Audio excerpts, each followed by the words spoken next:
And then doon na sasagot. Kung may mga question kayo, pwede nyong i-chat. Tapos after that, pwede na pong magsagot si Kat pagkatapos ng presentation. Okay ba yan sa inyo? Yes po, okay po. Okay. Sige, Kat. So, Okay po. Ayan.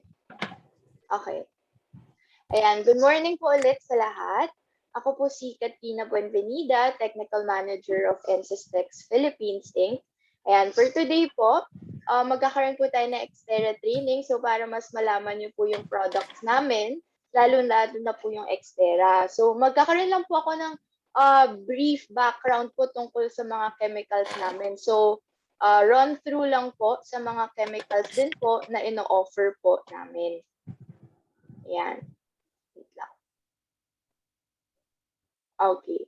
Ayan. So, first po ay ang Maxtor. Ayan. So, ang Maxtor po, ang active ingredient po niya ay bifenthrin. Tapos, ang formulation po niya, water-based po ito. So, microfine suspension concentrate din po ito. At ang target pests po niya ay mga urban pests at vectors. Spiders din po, tsaka subterranean termites. So, ang maganda po dito ay pwede nyo po siya magamit sa mga cockroaches, ayan, sa mga mosquitoes, at saka po sa termites. So, ito din po ang option po namin na chemical para po sa termites. At ini-ensure din po nila namin po kayo na may mosquito protection zone pagdating po sa Maxtor. So, up to 8 weeks po, free po kayo sa mosquito pag ginamit po ang Maxtor. Okay, next naman po ay ang Ultrathor. Ang Ultrathor po, ang active ingredient po nito ay fipronil. At ang formulation po ay water-based din po, parang po ang Maxtor. Ito naman po ang ultimate termite solution po namin. Pero po pagdating po dito, hindi mo po siya pwede gamitin sa iba pong mga insects. Unlike po with Maxtor. Ito po, very specific lang po siya for termites. Okay?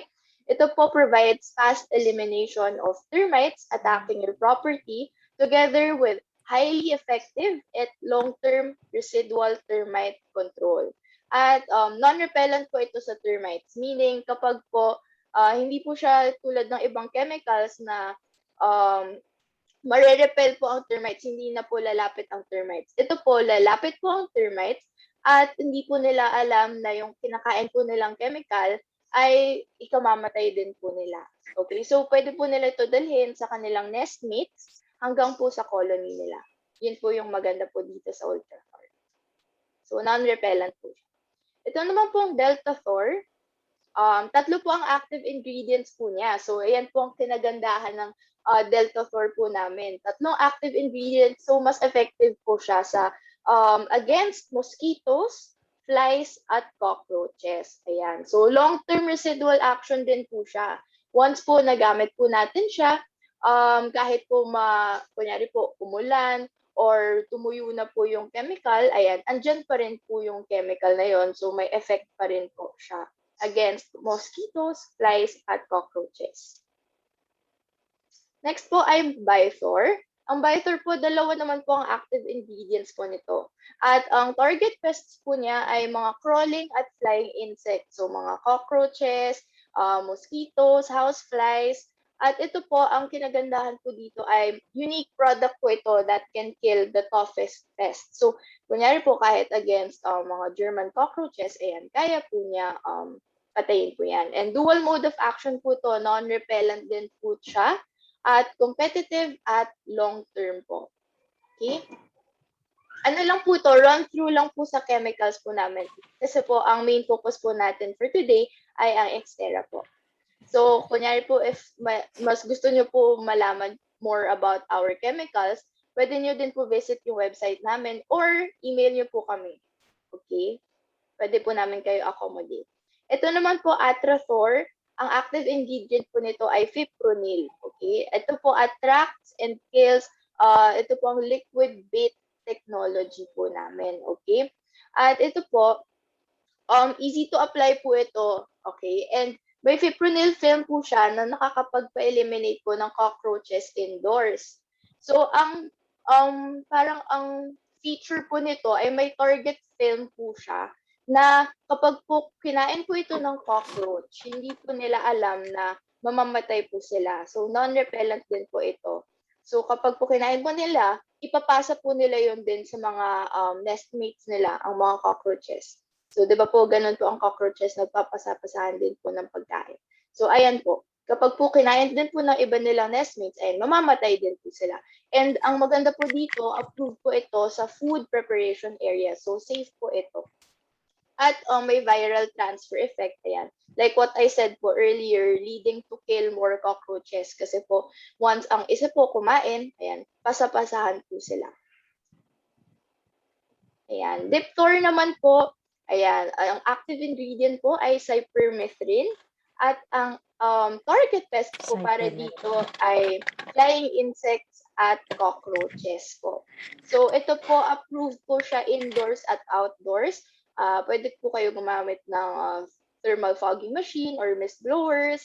Ayan. So ang maganda po dito, fast knockdown po agad siya against adult mosquitoes and flies. Ayan, pwede din po mag-space spray ng insecticide po na Diptor sa mga, ito po ay, ang feature po nito talaga ay for public health. Yan po ang main focus po niya. At ito naman po, hindi po ito chemical, ayan, equipment po. Isa po sa mga equipment pa po na ino-offer namin ng NCSTEX ay ang LED insect light traps. Ayan, marami po kami mga light traps, pero ito po ngayon ang minamarket namin, ang LED light traps. Kasi po, dyan na po papunta ang future natin ngayon, lalo na po sa mga pest control. LED na po ang gagamitin in the future. So, ayan na po ang minamarket namin ngayon, ang Falcon LED. Ito po good for, ang coverage area po nito ay nasa 30 square meters. Okay, tapos po uplight model po ito. Ang Osprey LED naman po ay may dalawa po siyang light bulbs. Ang Falcon po isa lang po. So ito po, dalawa po ang UV light bulbs po niya at good for 85 square meters po. Okay. Ayan. So ito na po, let's proceed na po sa training natin, sa Xterra training. So for today po, ito po ang mga i-discuss po natin. So outline lang po ito. Termite biology and ecology, Philippine termites, termite feeding, termite control using Xterra, Xterra installation, requiem baiting, monitoring, at ang advantages po ng paggamit ng Xterra.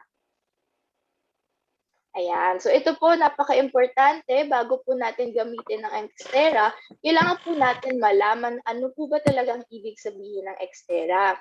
So ang Xterra po ay, ang ibig sabihin po niya ay exterminating termites from terra or from earth. So dyan po nanggaling ang pangalan na Xterra. So Xterra. Ayan.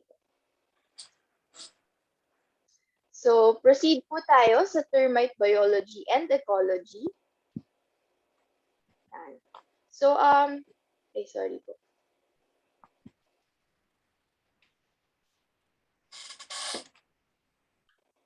Ayan. So, ang appearance po ng termites ay, ang itsura po nila ay maliit lang po sila, very creamy, or white-brown, soft-bodied din po sila. Hindi po sila matigas po. So, soft-bodied sila. At ang antenna po nila ay parang po mga beads. Maliliit po na bilog-bilog. Okay, ang tawag po doon ay moniliform. Tapos ang soldiers po ay syempre may soldier termites po tayo. Sila po may specialized heads po sila. Mas malaki po ang ulo nila compared sa mga workers. At ang specialized din po ang mandibles nila. Kaya po pagdating po sa pag-identify ng species ng termites, ang soldiers po ang ginagamit po natin sa pag-identify. At termites, wala po silang wings or eyes, except po for alates. Ang alates po, yun po yung sa Tagalog, gamo-gamo. Yung mga may mga pakpak po, yan po, termites din po yun. Pero sila lang po ang termites na may pakpak. So mamaya po, di-discuss pa po natin yun. Okay, so ito po, termites in general lang po. Termites are closely related to cockroaches. So, ayan, they are called po eusocial roaches, meaning may different castes po sila. Ano po ba ang castes? Yan po yung parang mga level po nila. So, meron, kunyari po sa atin, may mga class A, class B, may ganun din po ang mga termites. So, ayan. So, meron silang soldiers, workers, ayan, mga reproductives. Mamaya po, pag-uusapan pa po natin yan. So, ayan. They also have gut protozoan. So, yung parang stomach po nila, yun po yung ang tumutulong sa kanila para po ma-digest ang cellulose. Which we know po, ang cellulose, yun po ang main food ng termites. And they have specialized in feeding on wood. So ayan, alam naman po natin na ang mga termites, paboritong-paborito po nila ang kahoy. Kasi po, ayan, gawa po yan sa cellulose. Very high in cellulose. Pero tandaan po natin na hindi lang hindi po porket kunyari ang structure natin ay concrete or made from bricks, sasabihin po minsan ng client na ay hindi po ito ma-infest ng termites. Hindi po yun ganon. Kasi po, ang termites, maliliit po sila. Kayang-kaya po nila lumusot kahit sa napakaliit na butas or mga crevices. Small holes at crevices, kaya po nila lumusot. So once nakalusot po sila, kaya po nila po makapasok sa structure at kumain po ng mga wood, kumakain din po sila ng mga paper, mga cardboard. Ayan, minsan po nakikita po natin na kumakain din po sila ng mga tela, mga damit po. Kaya po sa cabinets, kailangan po talaga i-inspect yan. Kasi pwede din po nila kainin ang mga made from cotton. Kasi ang cotton po, it's also made from cellulose. Okay? Ayan. Termites, we know that termites po live in colonies. So, ang colonies po nila ay pwedeng above or below ground. Ayan po. So, kung makita po niya sa picture, ayan, above ground po yan. At meron din po silang colony below ground. So, bakit po kaya sila gumagawa ng above ground? So, ang above ground po ay for temperature regulation lang po ng termites. Okay? Pero below po yan, meron pa po silang colony. Ayan. So, ito po yung sinasabi ko kanina na castes or yung kunyari sa tao po may mga class A, class B, or kahit po sa mga gamit po, di ba? Ayan, sa termites, meron din pong ganyan. So, may tatlo pong castes ang termites na very important po na malaman po ninyo. Ang first po ay ang reproductives. Ang reproductives, kasama po dyan ang queen, king, tsaka alate. So, yung alate, sila po yung gamo-gamo.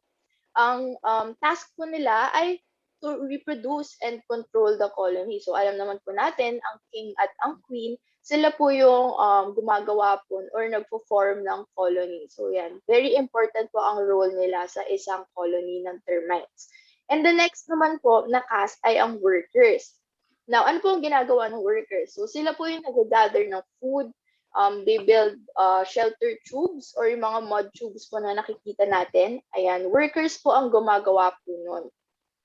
At ang soldiers naman po, more of defense lang po sila. So, yun lang po ang role nila. Defense against predators. Okay? So, ayan. Pero ang workers po talaga ang nagpo-provide ng food for the colony. Ayan. So, ito po, picture lang po. Ito po yung gamo-gamo. Alates po yan in English. At ito, ang king and queen, sila po yung original alates. On the colonizing fight, they mate and form colony. So, may mga times po, di ba, na may makikita po tayong mga gamo-gamo, lalo na po, very attracted po sila sa light po, di ba? Makikita po natin yan. Pag may nakikita po tayo na mga gamo-gamo lumilipad or kahit po sa flooring, may mga patay na gamo-gamo or kahit buhay po yan, ayan, indication na po yan or one of the signs na may termite infestation po sa structure. May termite infestation sa household nyo or pwede naman pong future, it's already an indication of future termite infestation. So, doon na po natin malalaman na kailangan po talaga natin magpa-control ng termites. Okay? Pero sa mga gamo-gamo pong lumilipad na napakadami po, ibig sabihin lang po kasi noon may mound po malapit po sa structure ninyo, saan po sila nanggaling. So, ang mga alates naman po, hindi po yan lumilipad na napakalayo. Malapit lang po sila lumipad. So, ibig sabihin po nun, may mound na po na malapit sa inyo. At 1% lang po ng mga gamo-gamo na lumilipad ang magsusurvive at makaka-form po ng colony, ng bagong colony. So, doon po manggagaling ang king at queen. So, yung alates, isang king at isang queen po. Ayan. Ang magme-mate. Ayan, so ito po interesting facts lang po about the reproductive. Ayan, ang king and queen, they can live for 25 up to 50 years. So ayan, napaka-tagal po ng buhay nila. Ayan, so kaya po kailangan po talaga ang termite control. Kasi hindi mawawala ang termites po dito. So ito po, some primary queens and some Hi, species Kat. Yes po. Excuse muna. Hindi daw nila nakikita yung slides. Wait lang ha. Ay, Wait lang. Ikaw, Sir Ed, nakita mo Oo, yung kita slide? po sa akin, ma'am. Kita sa'yo. Kay Ma'am Cyrene at saka kay Miss Mary Ann. Parehas sila palang Ann. Nakikita namin, ma'am. Po. Ha? Nakikita ko, ma'am. Kita mo si Miss Cyrene. Nakamute ka po, Michelle. Miss Sai. Maxter lang po ang nakikita ko, ma'am. Ay, baka po sa Nasa wifi po ni ma'am. bagay yung wife. Ma'am, pwedeng i-ano mo, ma'am. Anong gagawin nga yan? Tingnan mo Try yung niyo wifi po. mo, ma'am. Ha? Try niyo po mag-off cam po, ma'am. Baka po bumilis ang wifi niyo po. I-X mo yung ano mo Opo, po. off cam lang Okay po. po. Para Off cam. Ma'am Sai, i-close Opo, mo ma'am. yung camera mo po. Yes, ma'am. Tingnan natin na Opo, ma'am. ano mo na. If ever naman, ma'am, Bing, after po nito, pwede po pakisend sa amin yung video po para marireview rin po namin. Sige po, i-ano natin kay Miss Kat. Request Sige natin po. yan. Thank you po.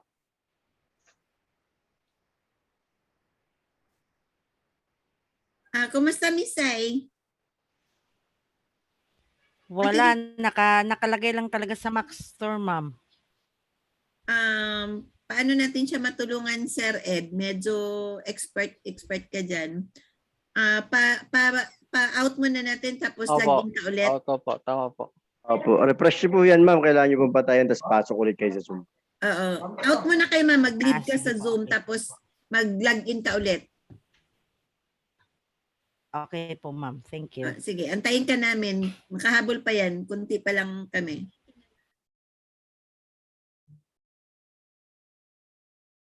Advertise mo na. Baka pwedeng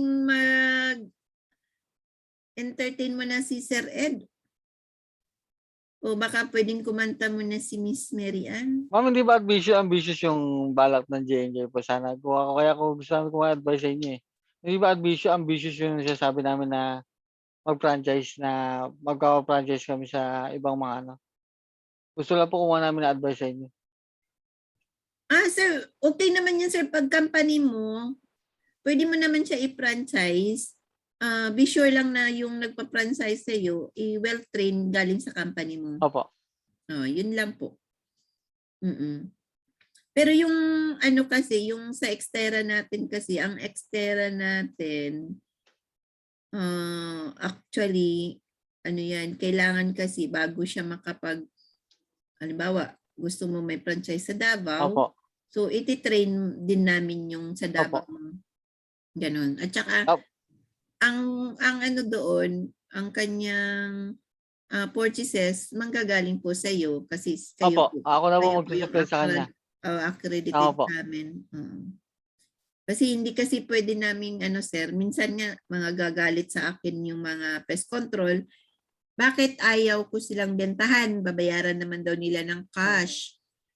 Hindi po baka mamaya bibili sila sa amin ngayon, bukas wala na. Saka pagbili ngayon, i-install nila, bukas hindi na nila babalikan. Hindi, kailangan talaga pakinggan mo ngayon yung training ni Miss Kat kasi Okay. kung paano Na natin po, siya. ma'am. Nakikita ko na po, ma'am. Ma'am, anong nakita mo yung interesting fact about reproductive ma'am. na? Anong nakita mo? Interesting.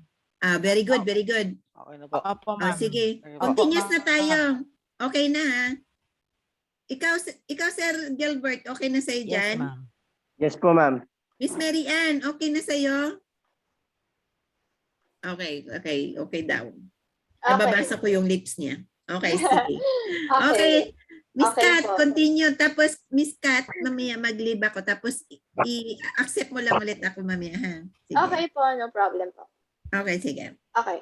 So, going back po, ayan. So, may mga primary queens din po na mayroon silang swollen abdomens to produce eggs. So, interesting fact lang po ito ah. So, ang queens po, ang tawag po sa mga ganun na queens ay physogastric. Okay? So, in some species, the queen can lay 2 or 3 eggs per minute. So, ayan. So, when the original queen dies, ayan, supplementary queens develop.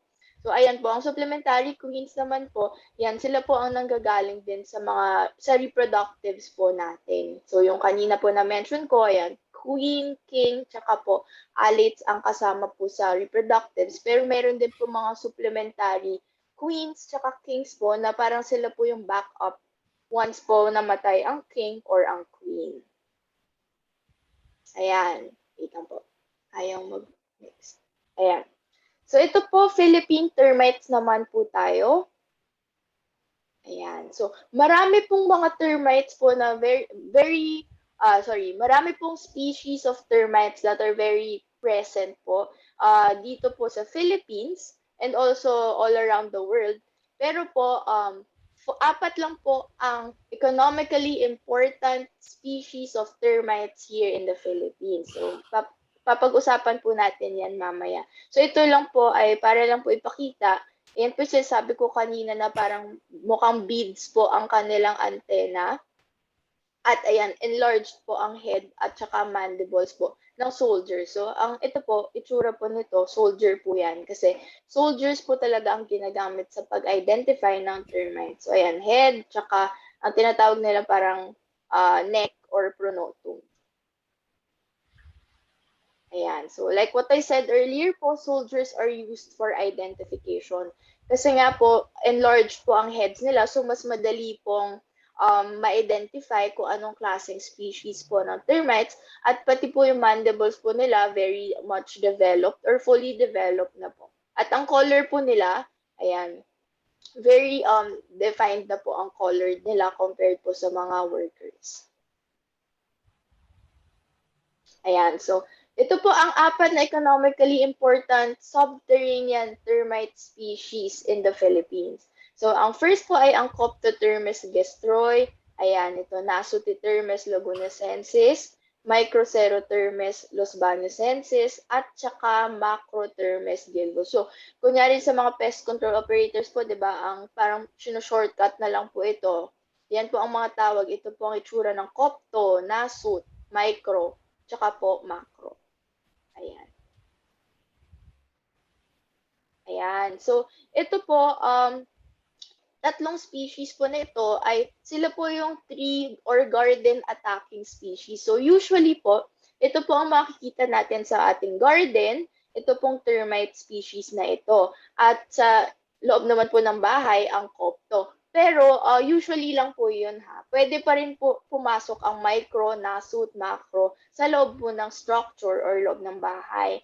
So ito pong 3 species na ito, ang micro, macro at ang nasut, sila po yung may less chances of moving inside the house. But like what I said earlier, very possible pa rin po na pumasok pa rin po sila sa loob ng bahay.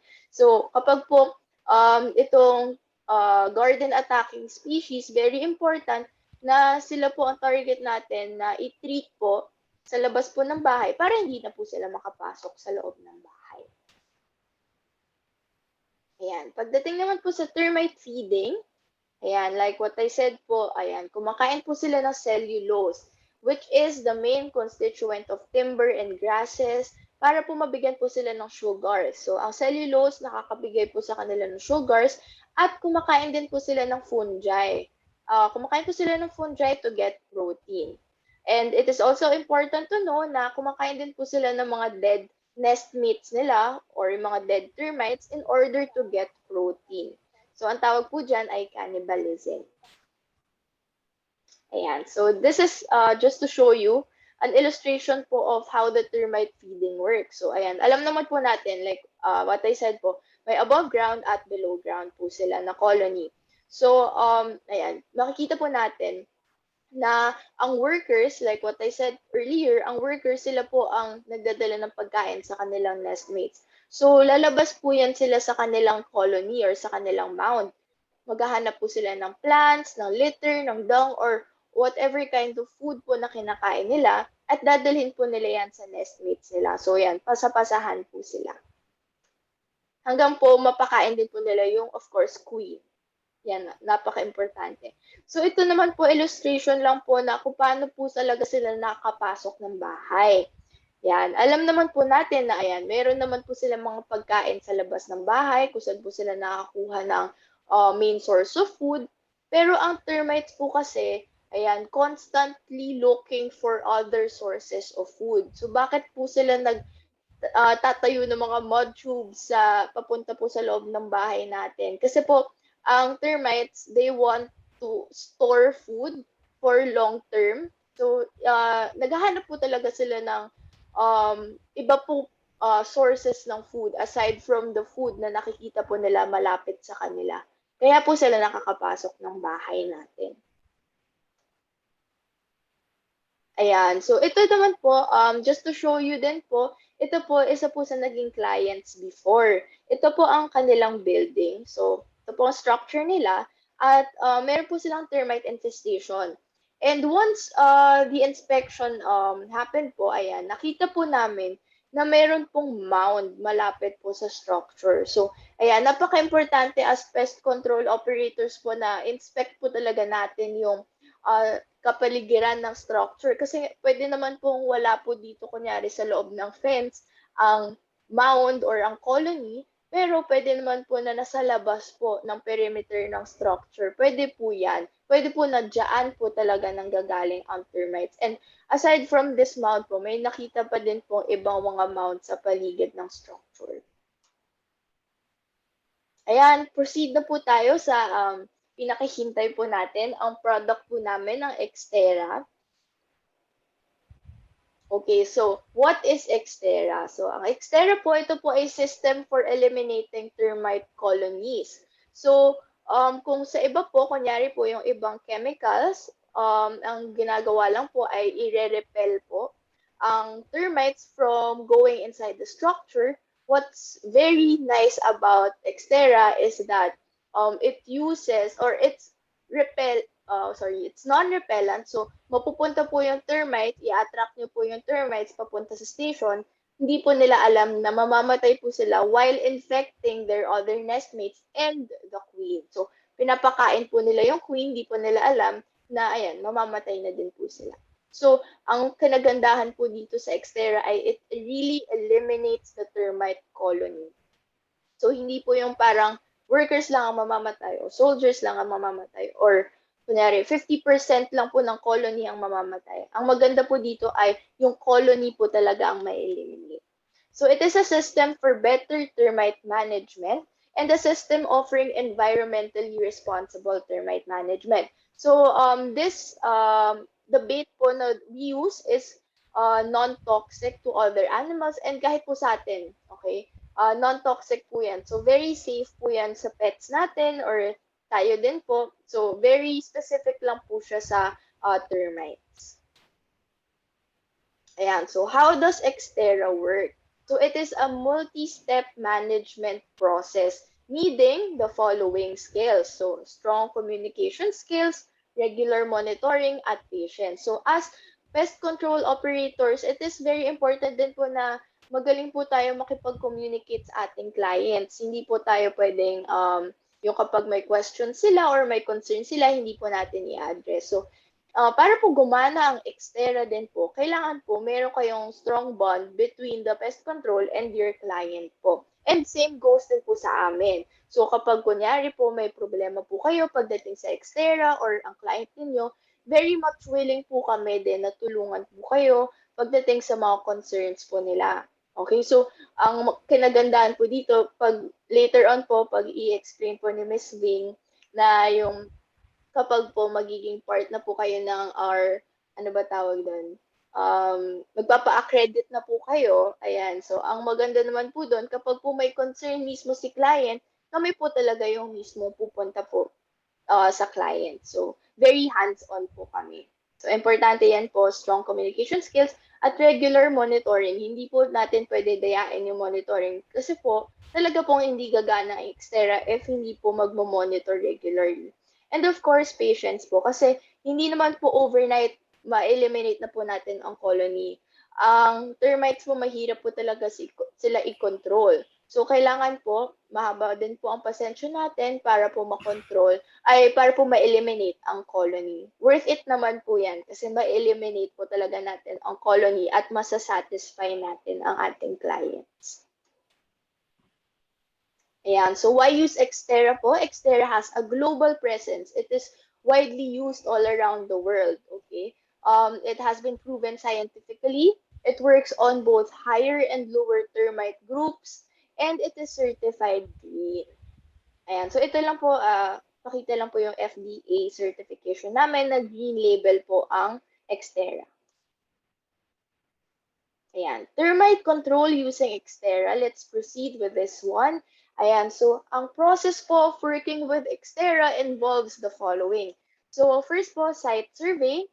Siyempre, very important po na inspect po muna natin yung site before po natin malaman kung ano po ba talagang method or paano po ba natin i-approach ang Xterra po or install ang Xterra sa isang structure. Next po ay installation of devices or stations. Kapag po naplano na po natin kung ano po itsura ng structure, kung ilang stations po kailangan ilagay, at kung meron na po tayong agreement with our client, ayan, dyan na po magdarating ang installation of stations, and then the preparation of bait, and then baiting the stations and monitoring stations. Ayan, so pagdating po sa site survey, importante po to take notes on above ground infestations and identify the termite species. So ayan, so kailangan po pagdating po sa inspection or ocular inspection, ayan, titignan po natin kung saan parte po ng bahay may nakikita tayong mud tubes or ayan, infestation kahit sa cabinet, kunyari, or drawer, ayan. I-take down po natin yun lahat. Ayan, so ito po, sample lang po ito. Ayan, mud tubes po ito sa, ayan, papunta na po yun na ceiling. So, pwede po makita sa walls ang mud tubes sa loob ng bahay. Ayan, sa flooring, pwede din po sa flooring ma-infest ng termites. Ayan. Cabinets din po. Ayan, gustong-gusto po ng termites ang wood. Kaya, ayan, ito po, if makikita nyo po, ang wood po na ito, I think table po ito. Ayan, so may normal scratch lang po. Ayan, may normal scratch po makikita, color white. So, akalain po natin na, or mag-assume po tayo na, wala lang yan. Siguro nakalmot lang or baka paint. Pero po, pag nakita po natin siya sa loob, ayan, yan, makikita po natin na infested na po siya ng termites. So, ayan, one of the indications also of termite infestation. So, very important din po na i-check po natin ang ating mga furnitures bago po natin ipasok sa loob ng bahay. And of course, sa site survey, ayan, measure the perimeter and make notes on the landscape, features, underground utility fixtures, slabs, drains, mounts, etc. Kasi po, importante din po yan para po sa pag-install ng Xterra, okay? And method of installing Xterra. So, ayan po, meron po tayong 3 stations of Xterra. So, iisa-isahin po natin yan. Meron po tayong above ground, meron din po tayong in-ground stations, at in-concrete stations. So, iisa-isahin naman po natin yan. So, dito po muna tayo sa above ground station. Ayan. So, ang above ground station po natin, importante po malaman natin na ang above ground station ay ginagamit lang po sa active sites.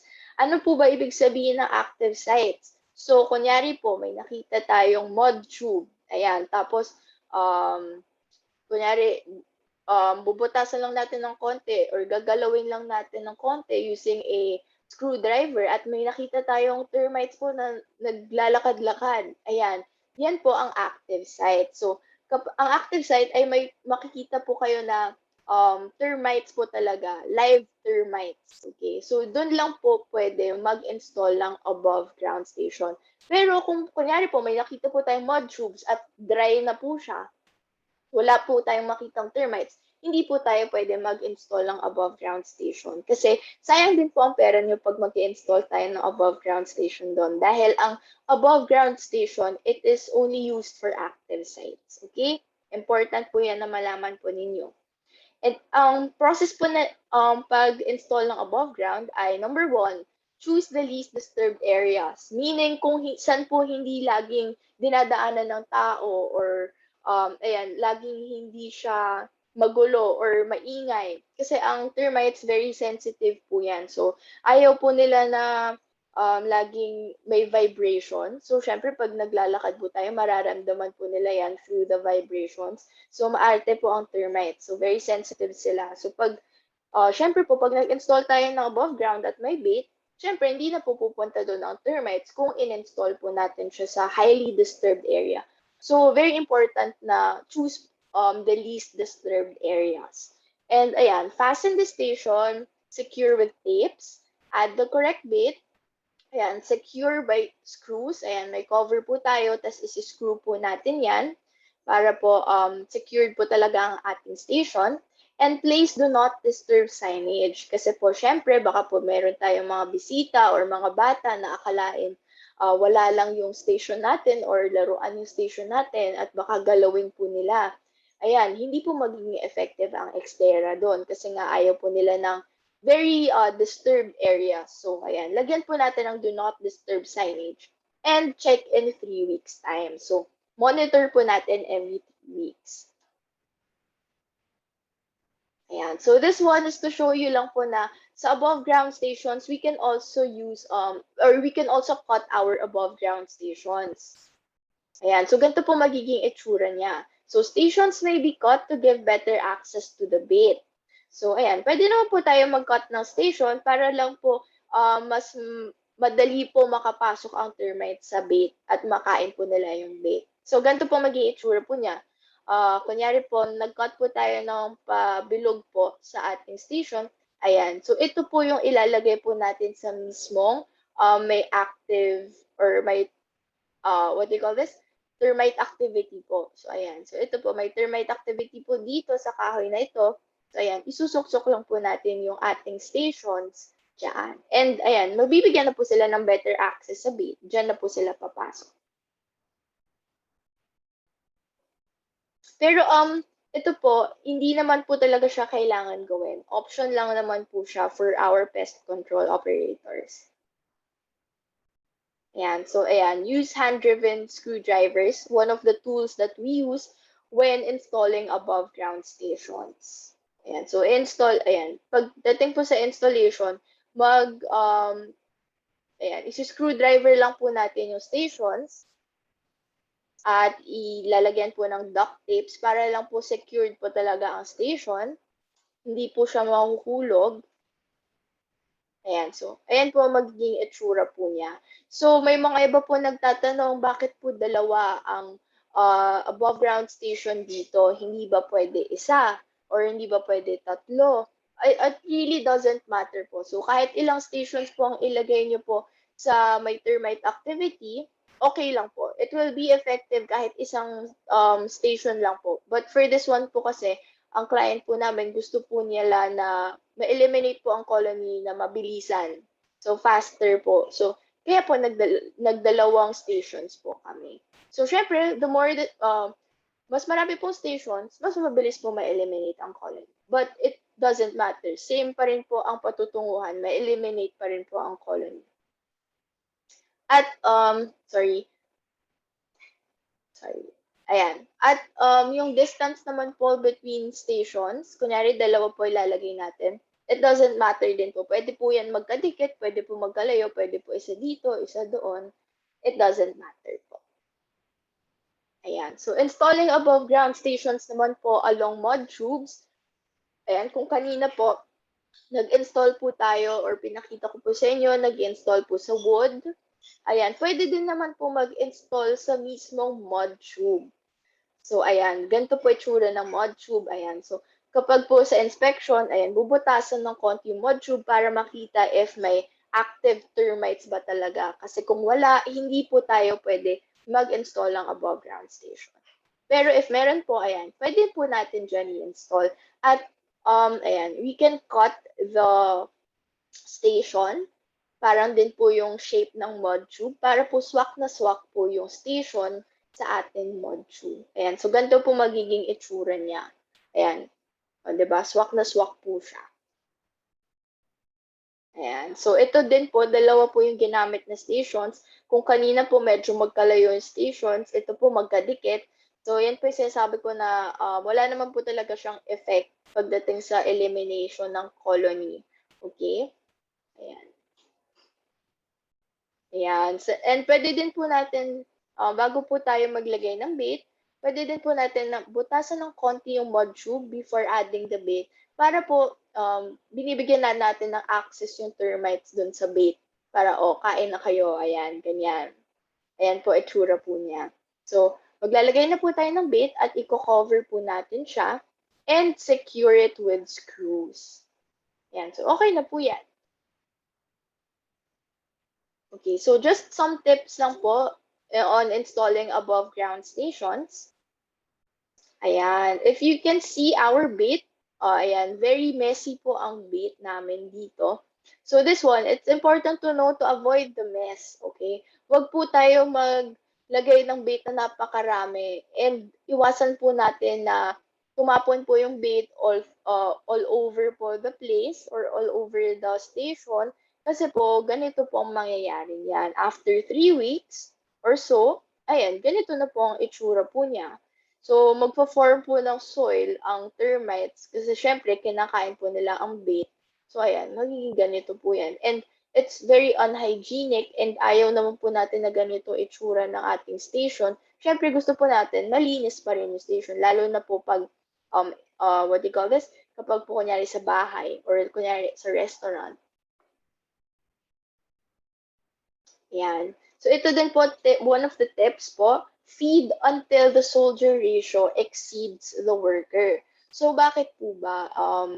Kailangan po, mas marami na po tayong makitang soldier termite sa loob kesa sa worker.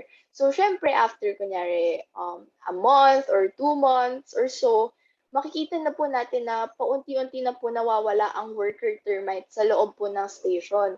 Kasi po, ang workers, they feed first. So, meaning, kapag po sila ang unang kumain at namatay na po sila, ayan, indication na po yan na pawala na din po ang colony. And workers, they molt frequently, and workers die first. So, they molt frequently, meaning nagsashed po sila ng kanilang skin para po mag-renew sila ng bago nilang skin. So, exoskeleton nila. At ayan, so yun, kaya po sila nag-grow. At syempre, mas mabilis po sila mamatay kasi nga po mas mabilis din po sila mag-molt or sila po yung nag-shed ng exoskeleton nila frequently. So, indication po na kapag mas marami na po ang soldiers na nakita po natin, ayan, ma-eliminate na po natin yung colony. So, just a few more weeks, makikita po natin na patay na po yung soldiers inside the station. And we can already check po, kunyari po, may mound po ng may mound din po, kunyari in-install po natin ito. Like, mamaya po, papakita ko po sa inyo na tinry din po natin ang station po sa may queen. So, ayan, titignan natin, ayan, ma-eliminate na talaga yung colony niya. And mamamatay na po talaga yung queen. Ayan, so bait, very important po, bait until you see more soldiers than workers.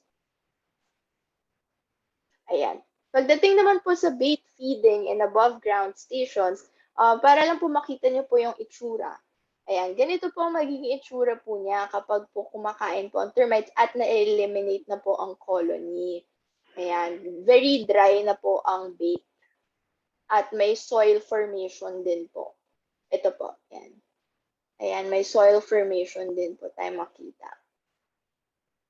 Ayan, feeding pattern of termites naman po, para lang po ma-distinguish nyo po kung ano ang itsura ng feeding ng termites or ng iba't ibang species. Kasi po, through the feeding pattern po ng termites, ayan, i-identify po natin kung anong klaseng species po ang kumain ng bait natin. Okay, so ito po itsura po ng active feeding by Coptotermis. Ayan po ang itsura niya, parang veiny po ang itsura niya. And this one is for Microcerotermis. At ito naman po sa macro, ganyan po ang itsura po niya. At ito po sa nasut. So through their feeding pattern, we can identify also their species. Ayan, so proceed naman na po tayo sa installing in-ground at in-concrete stations. Ayan, so ang in-ground at in-concrete stations po namin ay ginagamit po to intercept the colony, and it also has a residual action. Meaning, in-install po natin ang stations natin, it can be used for monitoring. So ayan, tool siya for continuous monitoring. So, ang stations po natin, once na-install po natin siya, pwede po niya ma-intercept yung colony nearby, attract po niya ang termites, at kakain po doon ang termites, and then dadalhin po nila sa nestmates nila hanggang sa queen, and then mamamatay din po sila. So ayan, it is used for continuous monitoring. Ayan, so Xtera starts in the ground, and in-ground stations are used to intercept foraging termites. And it contains non-toxic timber. So ganito po ang itsura ng in-ground station namin. So ito po ang cover at meron din po tayong nilalagay na non-toxic timber. So para saan po ba ang timber po na ito? Ito po ay para lang po ma-intercept ang termites na malapit po. So kapag ito po, for example, na-install na po natin ng in-ground stations, ayan, may intercept po niya yung colonies nearby or termites po pala nearby through their, what they call this, the non-toxic timber. Kasi nga po, ang termites, very much attracted po sila sa cellulose, which is found on timber. At may ilalagay din po tayo later, papakita ko po sa inyo na parang candy ng termites para po mas ma-attract po sila sa stations natin. Ayan, so our in-ground stations, like what I said, it looks like this. Ayan, so interceptor wood po ang tawag sa mga wood na nilalagay po namin inside. So ayan, 6 na peraso pong wood yan. Ayan, so process of installing in-ground.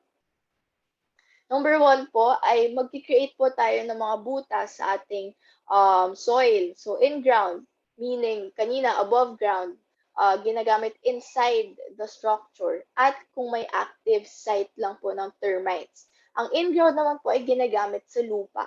Okay?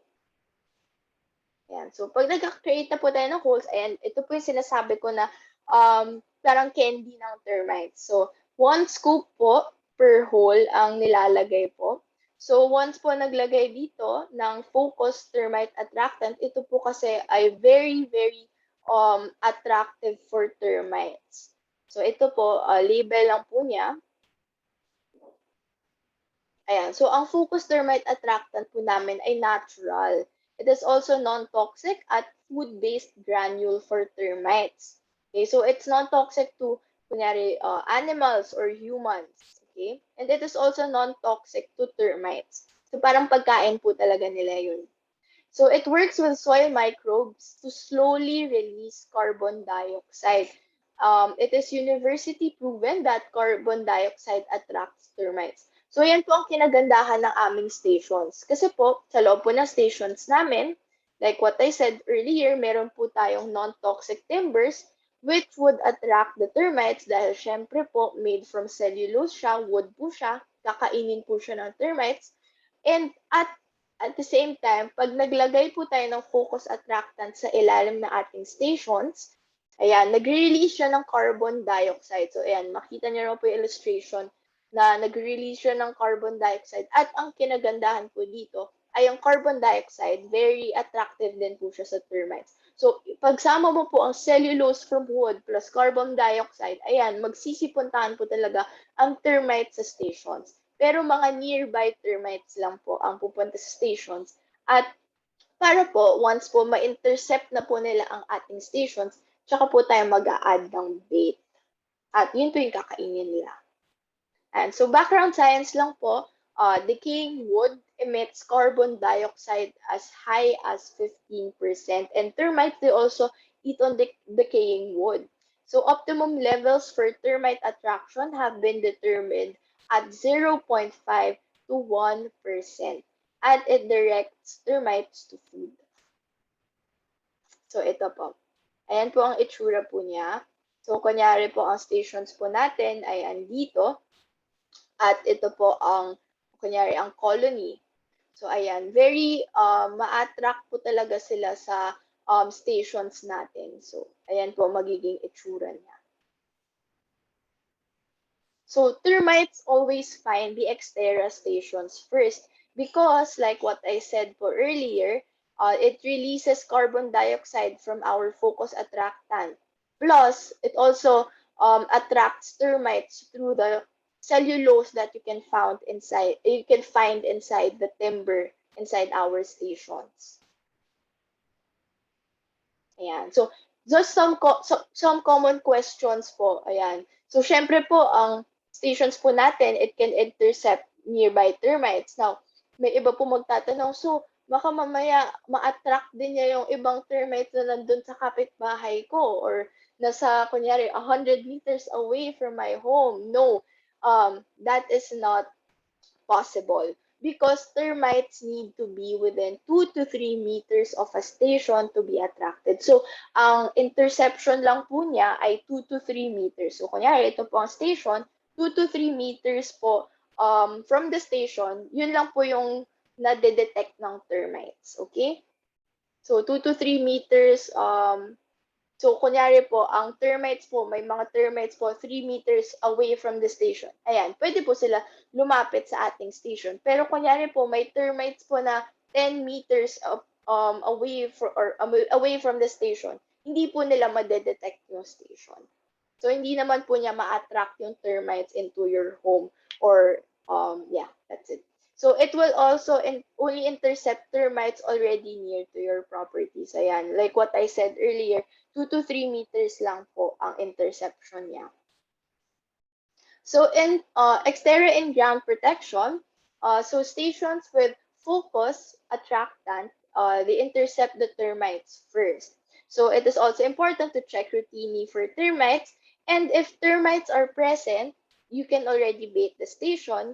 And after a few months, colony will be eliminated already.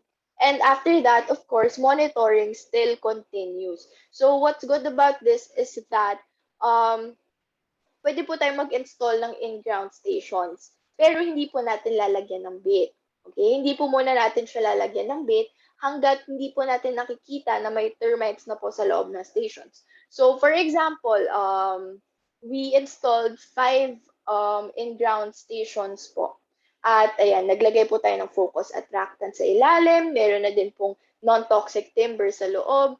And then, ayan, we're going to wait for 3 to 4 weeks before monitoring. So pag nakita po natin 3 to 4 weeks after po, ayan, after 3 to 4 weeks, nakita po natin na may kumakain na pong termites, kunyari sa 2 stations.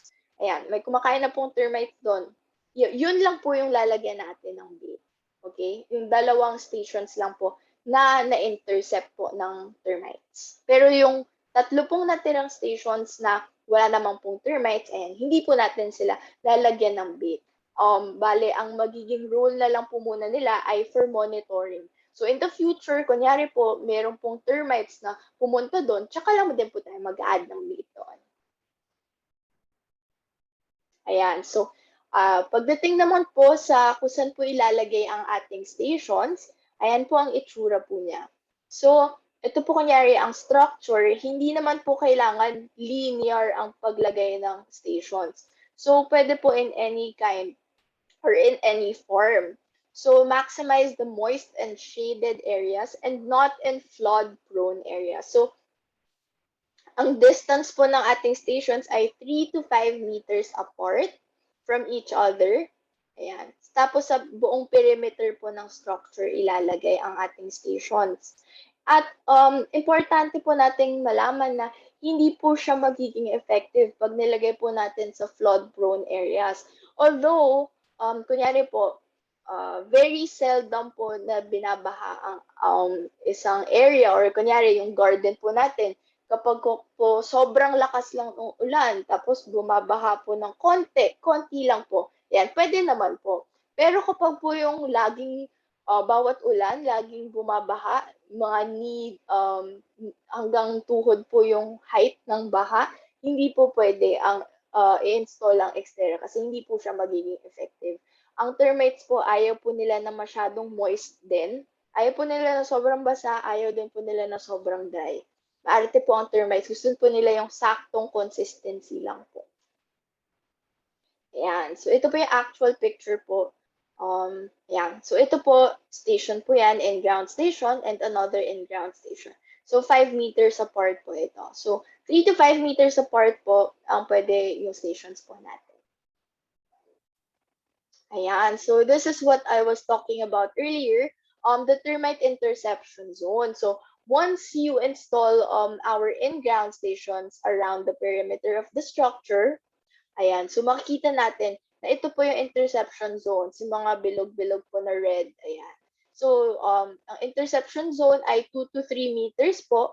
So, ayan, mapapalagay na po tayo or magiging kampante na po tayo na safe na po ang ating property from termite infestation once we protect our home from termites through Xterra. So, we install our in-ground stations in order to assure our clients that your establishment, your structure will be free from termites. So, hindi po papasok sa loob ng bahay niyo ang termites. So, parang din po siyang nagsiserve as gate po. So, ayan.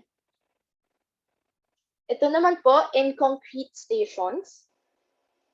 Ayan. So, it is also used for installation of aggregating stations. Ayan. So, intercepting colony din po. So, like in-ground stations, same din naman po ang purpose ng in-concrete at in-ground stations. Pero ang in-concrete po, from the name itself, ginagamit po siya sa semento. So, if for in-ground stations, they can be used sa soil po.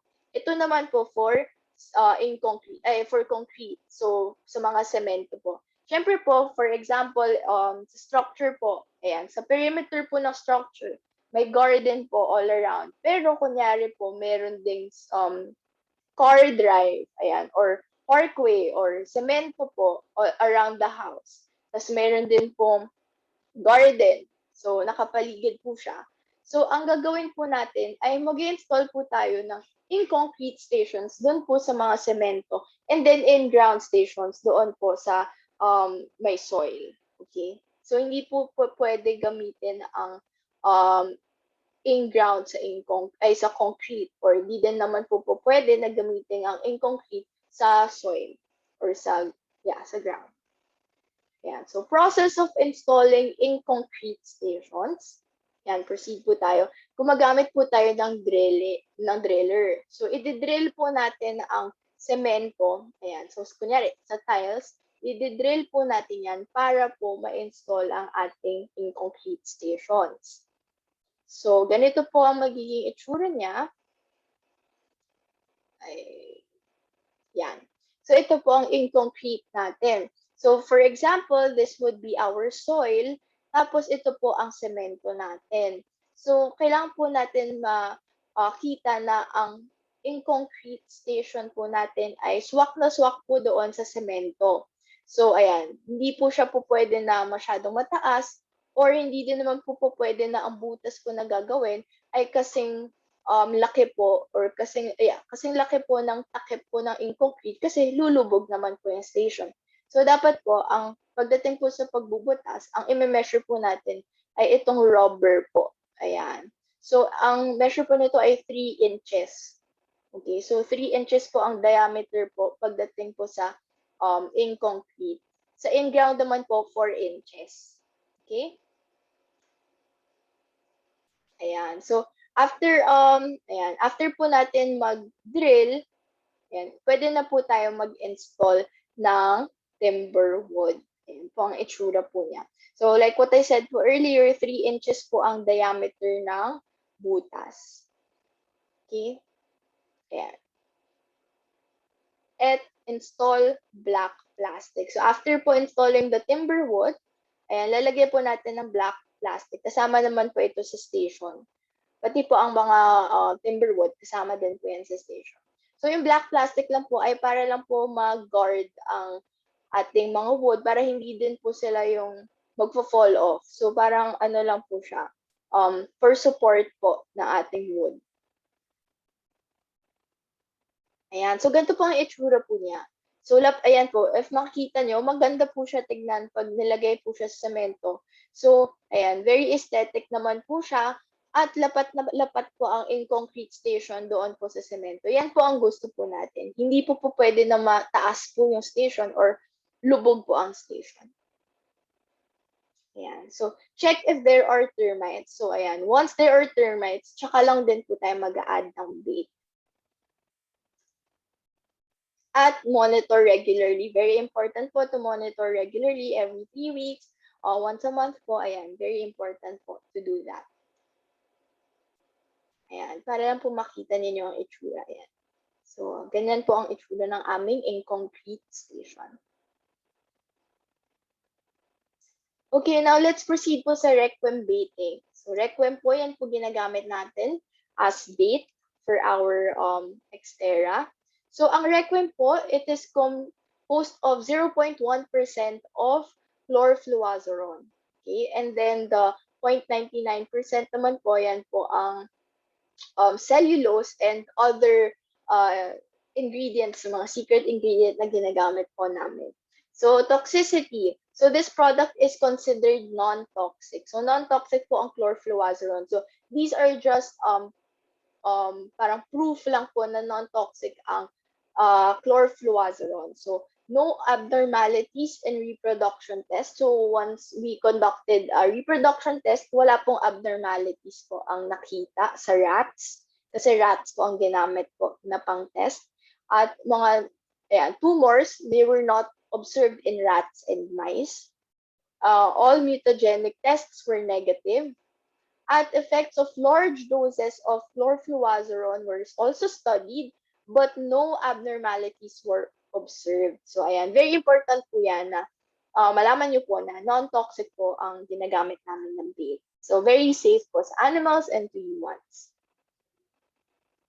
Ayan, so, why is requiem safe? So, its mode of action is specific to insects. So, like what I said earlier, safe po ito sa humans and to other animals kasi insects lang po talaga ang tina-target po ng ating bait. Okay, so a chitin synthesis inhibitor. So kung hindi niyo po alam, ang ibig sabihin lang po nito, ito po yung mode of action po na nangyayari po pag ginamit po ang bait. So alam po natin na ang insect, sila lang po ang may outer skeleton. Wala naman po tayong outer skeleton. So ang outer skeleton po ay gawa po sa chitin. So dyan po nanggagaling ang chitin synthesis inhibitor. Meaning, para po mag-grow or develop ang isang insekto, kailangan po nila na mag-shed ng outer skeleton or exoskeleton. Tapos, yung pag ginamit po natin ang bait natin, it stops the new outer skeleton from forming. So, yan po ang ibig sabihin ng chitin synthesis inhibitor. So, tinitigil po niya yung pag-form ng outer skeleton or exoskeleton po para hindi po mag-develop yung insekto. At magiging thin at brittle na po yung exoskeleton ng insect, mamamatay na po sila. So, ganun po ang mode of action po niya. Ayan. So, ito po label lang naman po of our termite bait.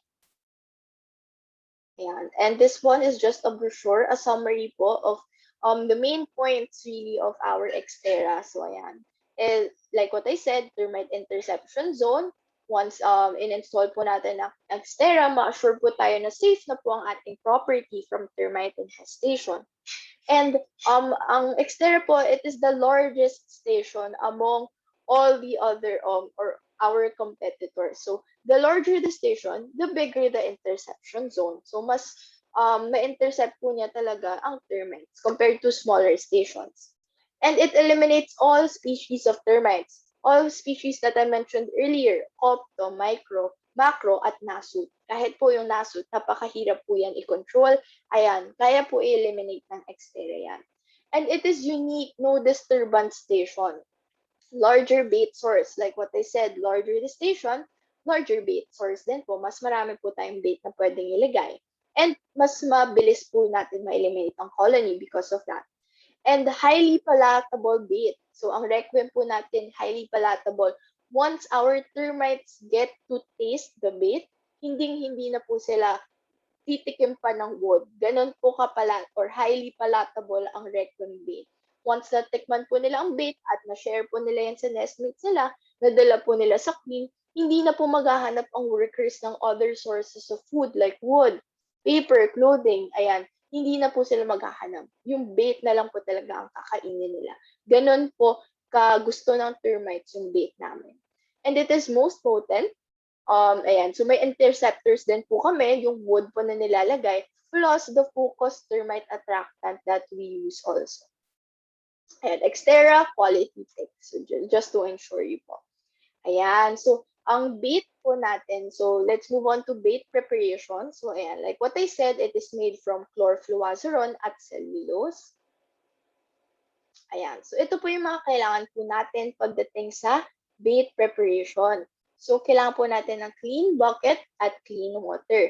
So ayan, so makita po natin, kailangan natin ng bucket, tsaka ng spatula, tapos distilled water po ang gagamitin na. Pagdating po sa water, of bait preparation, distilled water po ang kailangan gamitin. Now, why po? Ba't hindi po pwede ang tap water? Ba't di po pwede ang maduming water pagdating sa bait preparation? Para lang naman yan sa termites. Maarte po kasi ang termites, okay? Ayaw po nila na may other chemical substances or yung hindi po palatable for them. Ang gusto po nila malinis na malinis talaga. So, kapag once na may ma-detect po sila na kakaibang amoy or kakaibang lasa, hindi na po sila lalapit doon po sa bait. So, ano po pa pong point ng pag-install natin ng stations at paggawa ng or paggamit ng ating bait kung hindi din naman po tayo gagamit ng distilled water, di ba? So, kailangan po talaga yung kung saan po talaga gusto or saan po ano po talaga preferred ng termites natin. So, distilled water po ang preferred nila. At pwede naman pong purified water. Pero if gusto niyo po talaga na safe po tayo, distilled water po ang nire-recommend na. Ayan. So, pagdating po, ayan. So, like what I said earlier, use clean bucket and spatula. Use any type of water without chlorine. And then, avoid smoking around. Do not touch the bait and wear gloves. Ayan. So, importante din po malaman natin na sa mga technicians po natin pagdating sa bait preparation, hindi po pwede yung nanigarilyo po sila tapos mag-prepare po sila ng bait. Kailangan po talaga maghugas muna ng kamay at magsuot po ng gloves. Kasi tayo din man po as humans, we emit sweat. So, ayan, yung sweat, baka malasahan ng termites. Ayaw na po nila yan. So, maarte po talaga ang termites. So, dapat po, very careful tayo pagdating sa bait preparation. Ayan. So, ito po ang recommended namin na ratio when it comes to mixing the bait with water. So, 1 part of requiem bait to 1.5 parts of water. So, kunyari lang po, 3 cups ng requiem ang nilagay natin. So, 3.5 water po ang nilagay natin. Yeah. So, imimix na po natin siya. Pero may iba po na tansya-tansya. Pwede naman po yun. Wala po kaming problema doon. It will not affect eliminating the colony, the termite colony. Actually, it's also better na malaman nyo po talaga yung consistency. Ano po ba talaga ang consistency dapat po ng bait? So, dapat po dry bait po siya. Parang mashed potato po siya. So, papakita ko po sa inyo. Ayan, ganito po ang itsura niya. Mashed potato consistency po yan. So, may iba po na tinatansya-tansya lang po nila muna ang water at ang bait. Okay lang naman po yun. Hindi po sundin yung recommended basta tama lang po yung consistency. Tandaan po natin, ayaw po ng termites na masyadong basa at ayaw din po ng termites na masyadong dry naman po. Okay? So, lalo na po pag sa above ground stations, syempre po pag naglagay po tayo ng bait po doon, wag po yung sobrang basa kasi po, pwede po yan tumulo. So, kunyari sa wall po natin nilagay yan, pwede po tumulo yung water. May naging gano'n na po na pest control before. nagreklamo po yung client, but po may tumutulo na water, ayan, pagka-check, masyado pong basa yung ginawang bait or yung bait preparation, masyado maraming water po ang nalagay. So, careful lang po tayo. At ayan, just some tips po pagdating sa bait preparation, clean hands is a must, okay? So, like what I said, smoking, pagdating sa mga smoking, kunyari, nag-prepare din ng food or naglakad ng aso or anything that you do, it's very important to clean your hands first before preparing the bait. And then, ayan, clean lungs is also a must. Pwede naman po manigarilyo. Basta po, naghugas lang po ng mabuti ng kamay bago po mag-prepare ng bait. And of course, hindi po pwede mag-prepare ng bait na hindi po nakasuot ng gloves. So, kailangan po natin magsuot ng surgical gloves. And so, for the storage of our bait, keep it well away from other chemicals that may cause tainting. Store in a dry place. Huwag po dun sa binabaha. And store away from sunlight. And make sure that it is heat stable. So, just like how you store your other chemicals, that's also how you store the bait. Ayan. So, let's move on to baiting a station. So, paano po ba mag-bait na station? Ayan.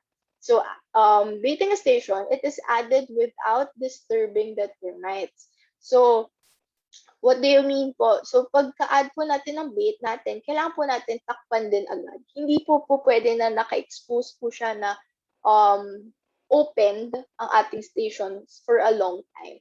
Okay? Kailangan po takpan po agad. So, like what I said earlier, ayan, it is more preferred than wood already. Once the termites get to try our bait or get to eat our bait and share it with their nestmates, hindi na po sila kakain ng iba. Hindi na po nila hahanap-hanapin yung food and yung wood and all. Ang gusto na lang po nila kainin ay yung bait. Okay?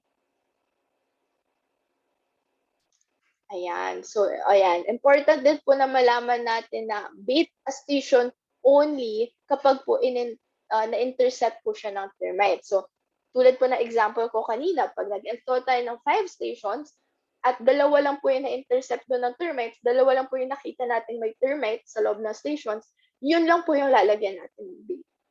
And the other 3 na wala pong termites, hindi po natin sila lalagyan ng bait. So, for monitoring lang po sila.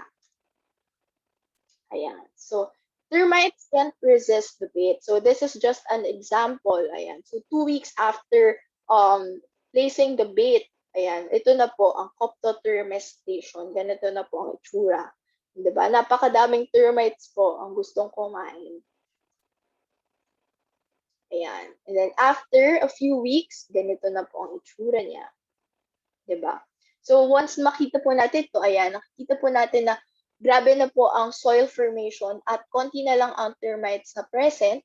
And again, like what I said earlier, indication also na may eliminate na pong colony ay pag mas marami na pong soldier termites kesa sa worker termites. Ayan, so interception of termites. Ayan, so look for the interception. Pag nag-intercept po tayo ng termites, pag mag-monitor po tayo para malaman if may termites po talaga, importante po to identify also the species of the termites. Okay? Ayan po. Ito po ang itsura ng interception of Coptotermes. Ito naman po, ayan, Macrotermes. At ito naman po sa micro at sa nasu. So, mga sample pictures lang naman po, ayan. Ayan. So, how Xtera termite interception and baiting work. So, how does it work? So, ganito po. Like what I said, ayan, surrounded na po ang ating property with our stations. And for example, we see a mound here. Ayan, ito na po yung colony ng termites. Ayan, may intercept po nila ang stations. So, hindi po sila papasok ng bahay dahil doon na po sila sa stations dahil andun na po yung very highly palatable bait na gustong-gusto po ng termites. Ayan, so monitor stations every 4 weeks. Yan po ang minimum, 3 to 4 weeks po. And then stations to be opened and closed quickly. Ayan, importante po yan dahil ayaw po ng termites na masyadong maraming vibration sa paligid nila. So, kailangan po close po agad. Ayan, importante to look for interceptions before adding the bait. Okay? So when termites are intercepted, and termites are easily detected naman po once may makita tayong soil formation inside and termites also. Ayan, dyan na po. Ibig sabihin po nun, na-intercept, may termites na po doon inside the station. So you can already add the bait afterwards. Yeah, so research trial, proof is in seeing. So this is just to show you na meron po kaming client before, gusto po niya malaman if very effective po ba talaga ang Xterra. So ang ginawa po namin ay, gusto po niya malaman po kasi kung effective po ang Xterra, ang ginawa po namin ay in-install po namin siya sa mismong mount para po makita po niya. So ang mount po na ito ay macro po. Okay, so nag-install po kami ng in-ground stations. Ayan, so ganyan pong itsura niya. Para lang po malaman if kinakain ba talaga ng termites ito ang aming bait? Na-intercept ba talaga ng termites ang aming bait or hindi? Ayan, so, okay, so sa week 16 po, mound was demolished para po makita if may termites pa po. And ayan, so nakita po namin na no eggs and young termites na po. So wala na pong empty nymph chambers na po, which is where the eggs and the young termites usually are located. So wala na pong termites dyan. Ayan, at ito po nakita namin may dead soldiers and workers that were bundled together. So this happened after 12 weeks, okay? Ayan, so makita natin na-eliminate na po talaga ang colony. Ayan, so more dried dead bodies of worker termites. At pinaka-importante, namatay na po yung queen. So, ang indication po niyan, patay na po yung colony. Okay. So, ito, requiem consumption by Nasutitermes. Ayan, ito naman po, sample lang din po, na mayroon pong client before na mayroon pong Nasutitermes sa kanyang bakod, sa puno po. Ayan, so pwede din po mag-install ng above ground station sa puno. So, ayan, nag-install po kami ng above ground station sa puno. Ayan, ganito po ang itsura niya. Nag-itsura niya after feeding. Ayan. So, dead Nasutitermes workers were found to be inside the bait station. Okay, now let's proceed to our active ingredient, the chlorofluazeron.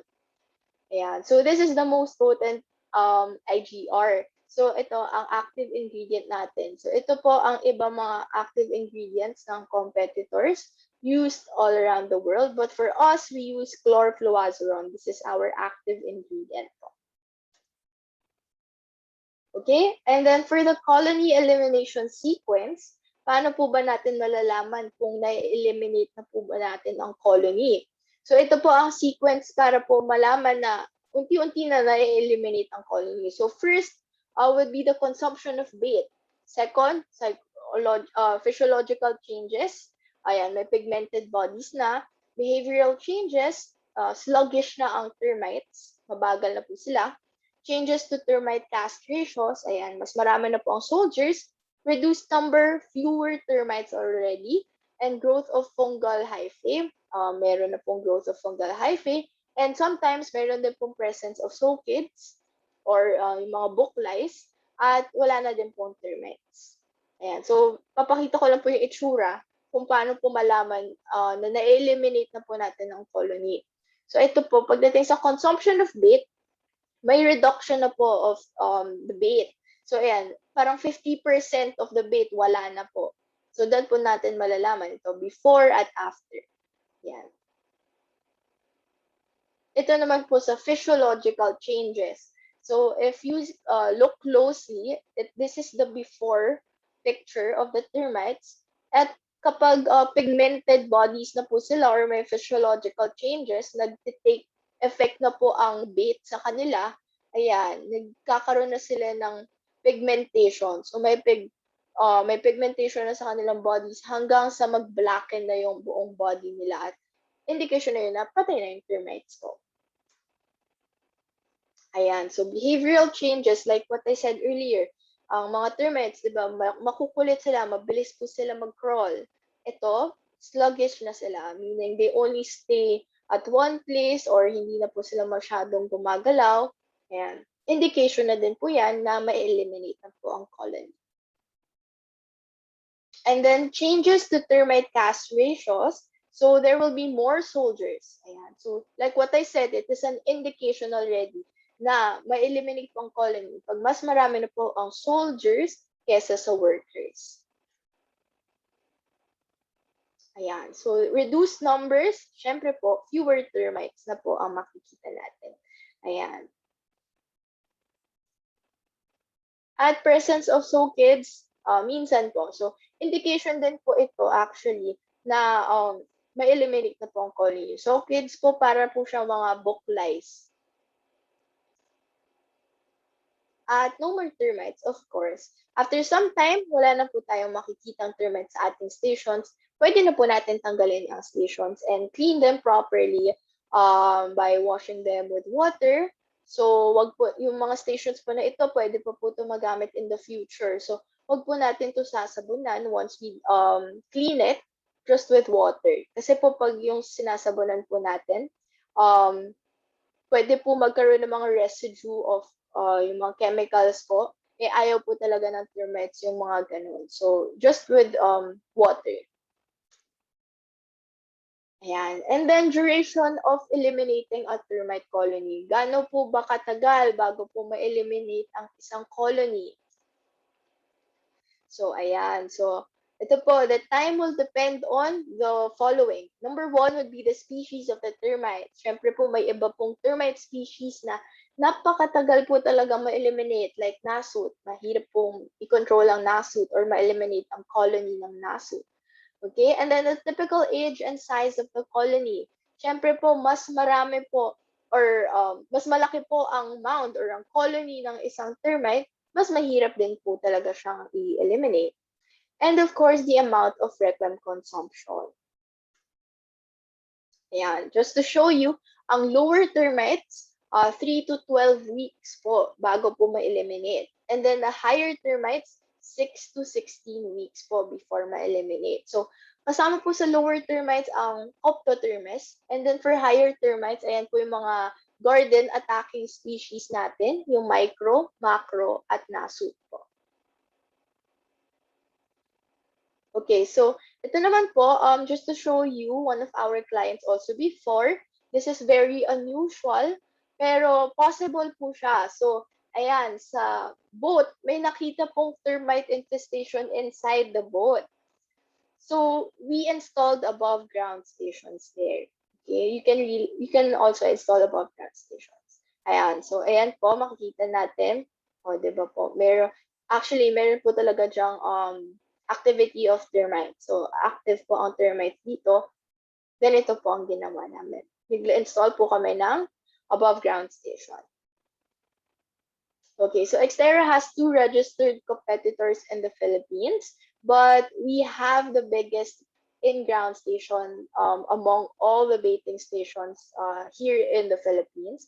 So like what I said, mas maganda po mas malaki ang station kasi mas malaki po ang sakop niyang interception zone at mas maraming bait ka po na pwede ilagay, which can be faster when it comes to eliminating a colony.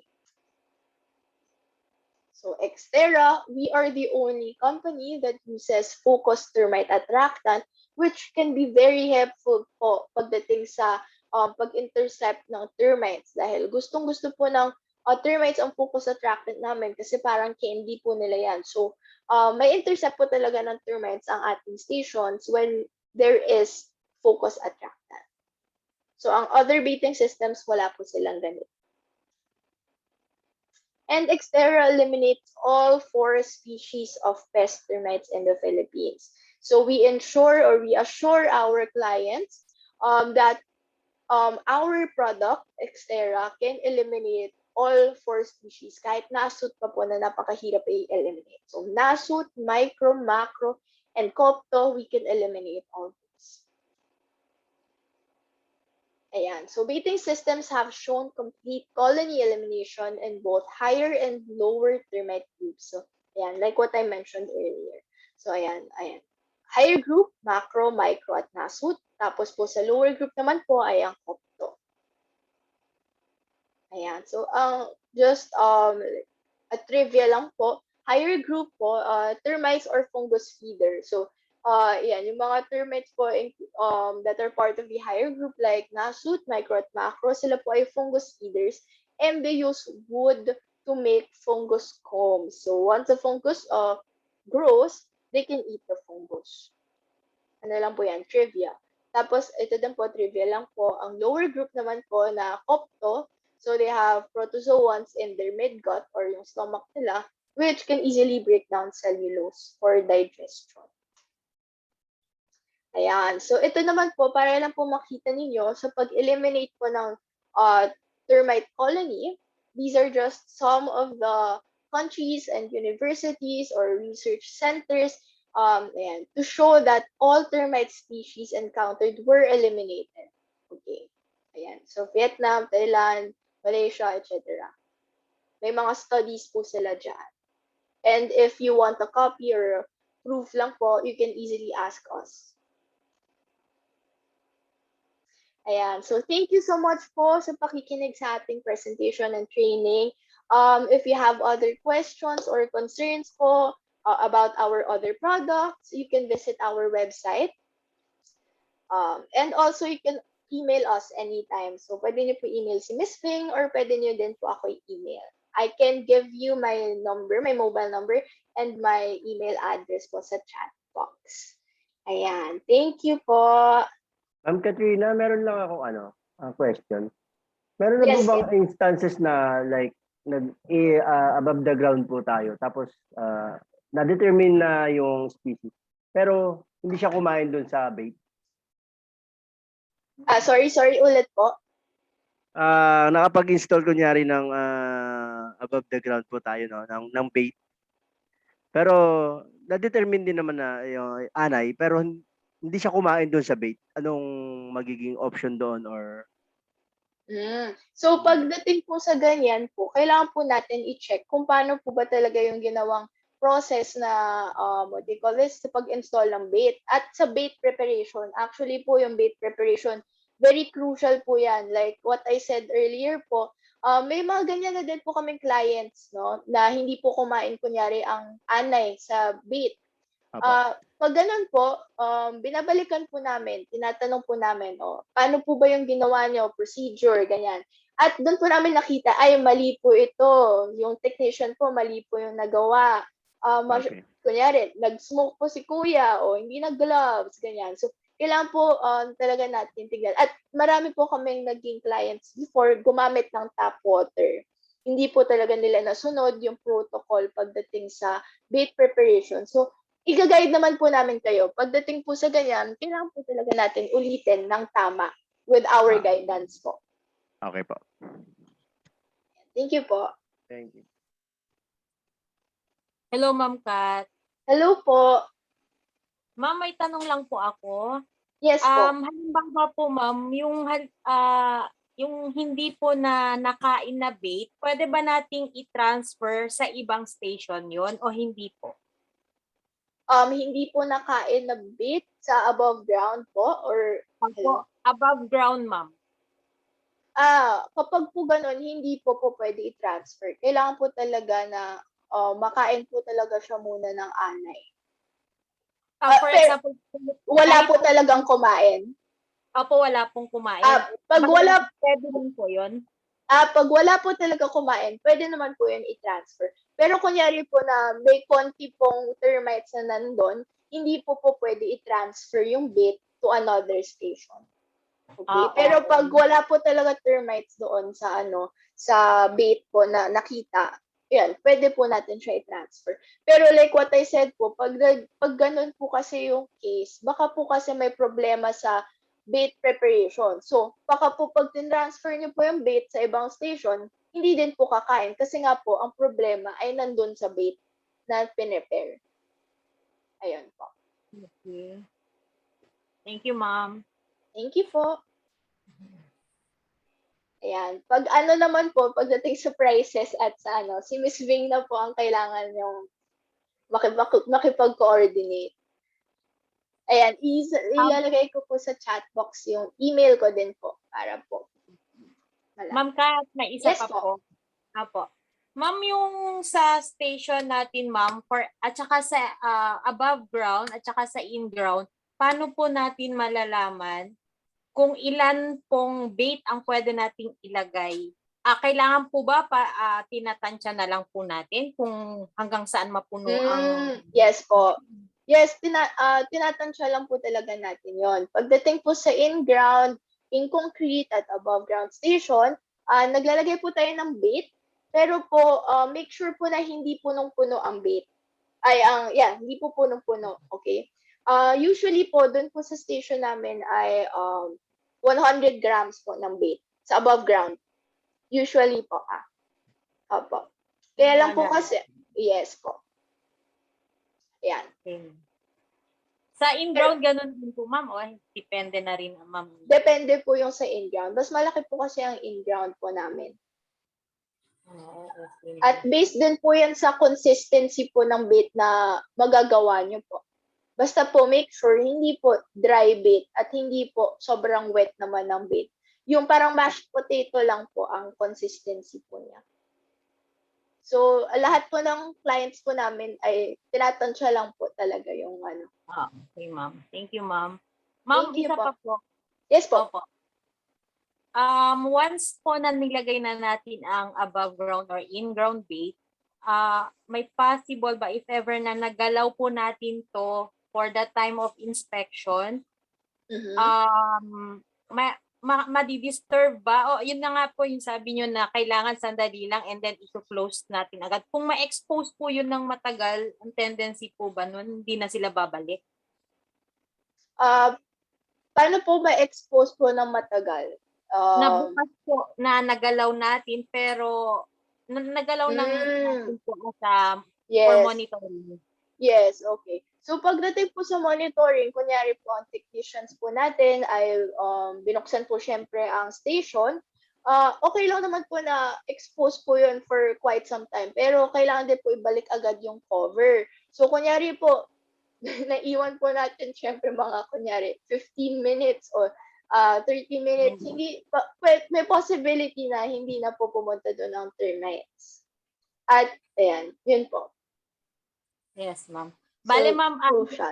question. Opo. Yung kung halimbawa po mag-prepare po tayo, kailangan po no soap po talaga. Wala pong sabon na Yes. maaamoy. Yes po. Kaya po pagdating po sa materials po na gagamitin, advice po namin na bumili po ng bagong bucket. Kung saan po magmi-mix ng bait preparation. Bagong bucket at huwag po hugasan with water. Hindi po pwede yung kunyari nasa CR po ginamit nyo tapos nuhugas-hugasan nyo po ng sabon. Hindi po pwede yun.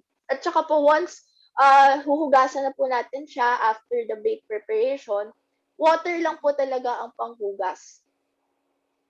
Hindi po Okay lang, pwede ma'am. lagyan. I see. Okay lang po tap water. Opo, okay lang naman po tap water. Wala naman po problema. Tapos, ayan, patuyuin din po natin siya.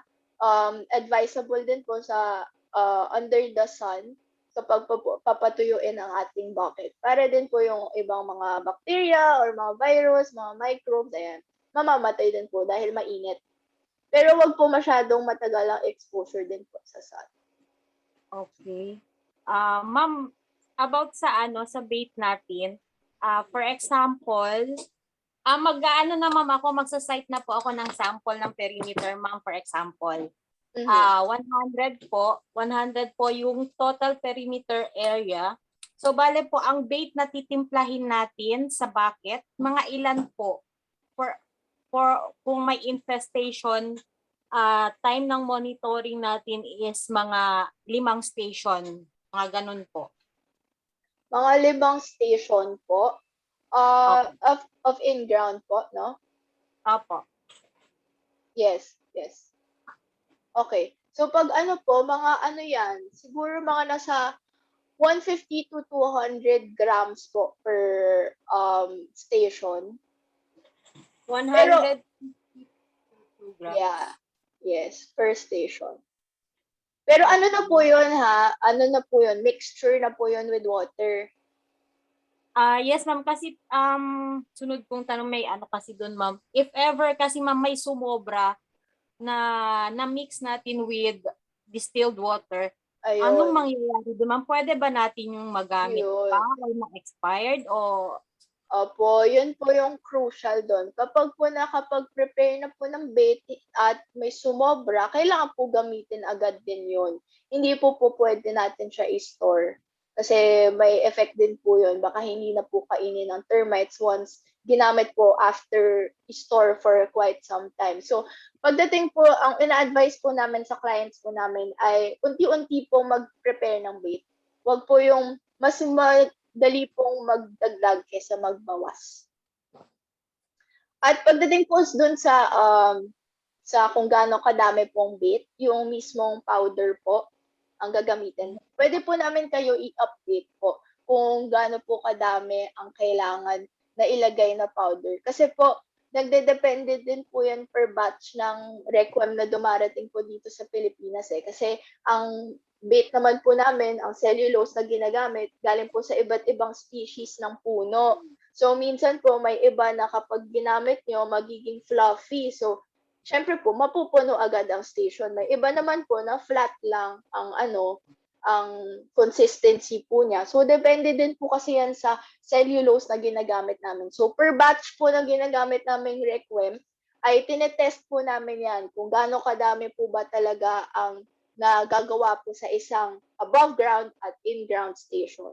So, ina-update din naman po namin ang clients namin kung, kunyari po, yung dineliver po namin sa inyo na bait, ganito po ang kailangan yung gamitin, ganito po kadami para sa above ground station or sa in-ground station. Yun po. Kaya po hindi po kami makasabi ng specific measurement po talaga.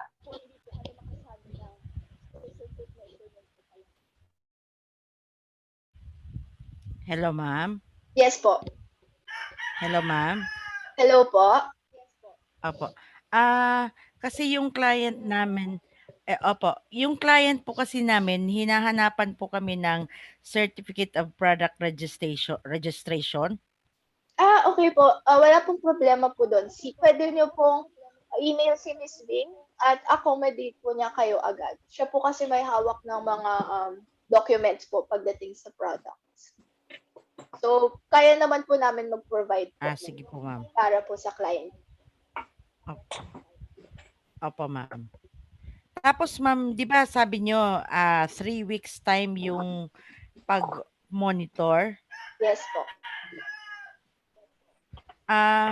Paano yun yung pagbukas, tapos, syempre, ayaw nga ng termite na ma-disturb. Paano yun yung setup doon, ma'am? Madali lang po yan. Pagdating po sa monitoring, ay syempre, visit nyo po yung client nyo. Bubuksan lang po isa-isa ang stations. Tapos, ibabalik lang po agad ang cover. Every 3 weeks po yan. Hindi.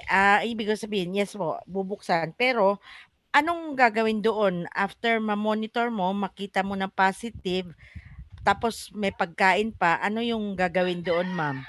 Okay.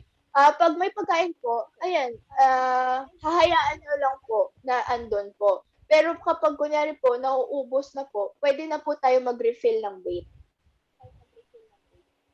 Kaya po tayo nag-monitoring. Tapos, ma'am, di ba sa picture? Apo. Yung doon po sa picture, di ba, napuno na siya ng soil. Paano yun, ma'am? Tatanggalin yung soil? Di madi-disturb yung termite? Ay, hindi. Okay lang naman po tanggalin yung soil. Ganun po talaga ang ginagawa. Kunyari, puno na po kunyari, 50% po ng sa station ay puno na ng soil. Tanggalin lang po yun ng ating technicians at maglagay ng bait. Hindi pa ba mahalata ng termite na ayaw na nila, tapos iwanan na nila kasi yun nga na-disturb sila? Ay, hindi naman po. Ganun po talaga ang ginagawa po pagdating sa pag-refill at monitoring po ng ating stations. Okay po. Yes. So, ma'am, di ba sabi niyo po, ma'am, yes po. After ng i-remove yung mga termite stations, kung i-remove yun, halimbawa tapos na yung kontrata, i-remove yun, di pangit na yung butas? Ma'am, yung pagdating po sa mga in-ground tsaka in-concrete, doon na po yun. Forever na po yun andon. Bale, ang magiging purpose po ng ating stations ay for monitoring.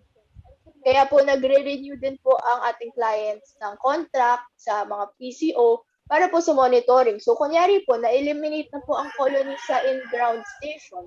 Ang mangyayari po, syempre, lilinisin po natin at ibabalik din po natin siya doon sa mga butas. Kasi po, pwede din naman po magkaroon pa ng future termite infestation. Kasi po ang termites, di po talaga yan mawawala.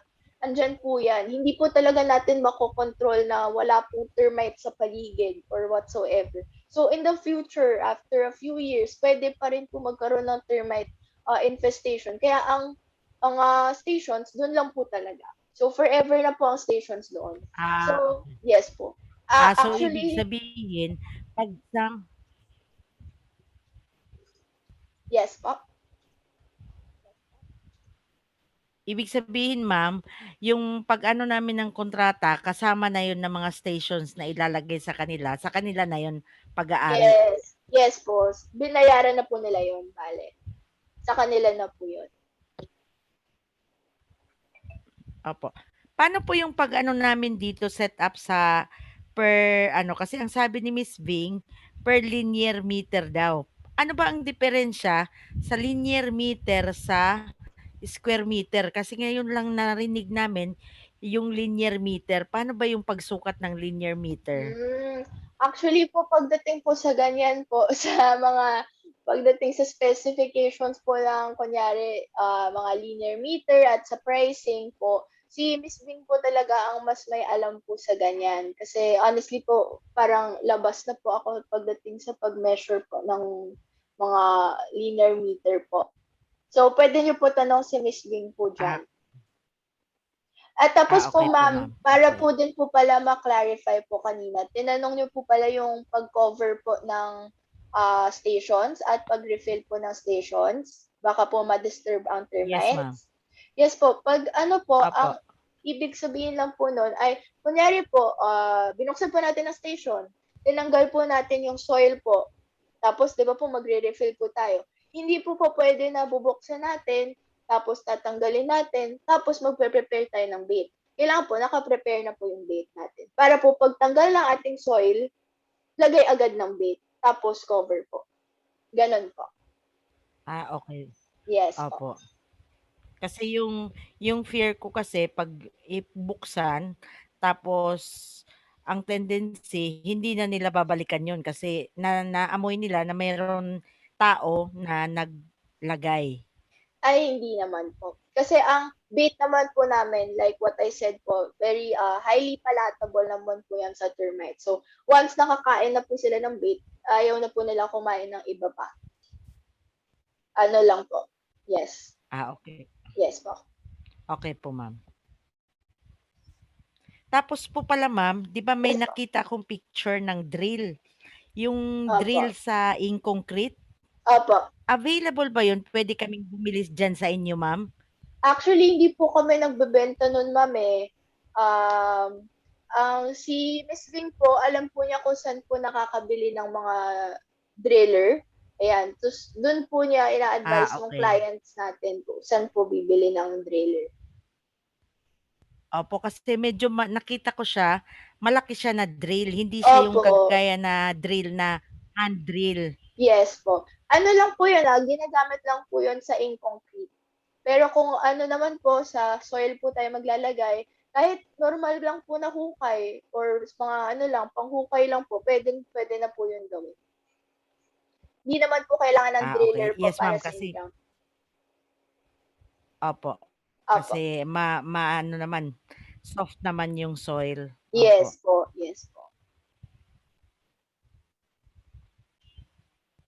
Ayan. Yung above ground, ma'am, yung tungkol, ma'am, sa above ground, Yes kasi po. halimbawa, okay yung above ground, kakayanan namin mag-install kung kahoy. Paano, ma'am, ang pag-install kung halimbawa, yung structure niya is talagang concrete, yung sa loob na ng... Hello? Yes po. Opo, ma'am. pagdating po sa ganyan, kailangan po natin i-drill din. Mga hand drillers po ang ginagamit para po ma-screw po natin yung station sa concrete, sa semento po. Okay. So above ground pa rin po, ma'am. Yes, above ground po. Marami po kami clients na ganun po din ang ginagawa. Okay po. Sige po. Klaro na po lahat, ma'am. Yes po. Pero kunyari po, Thank you.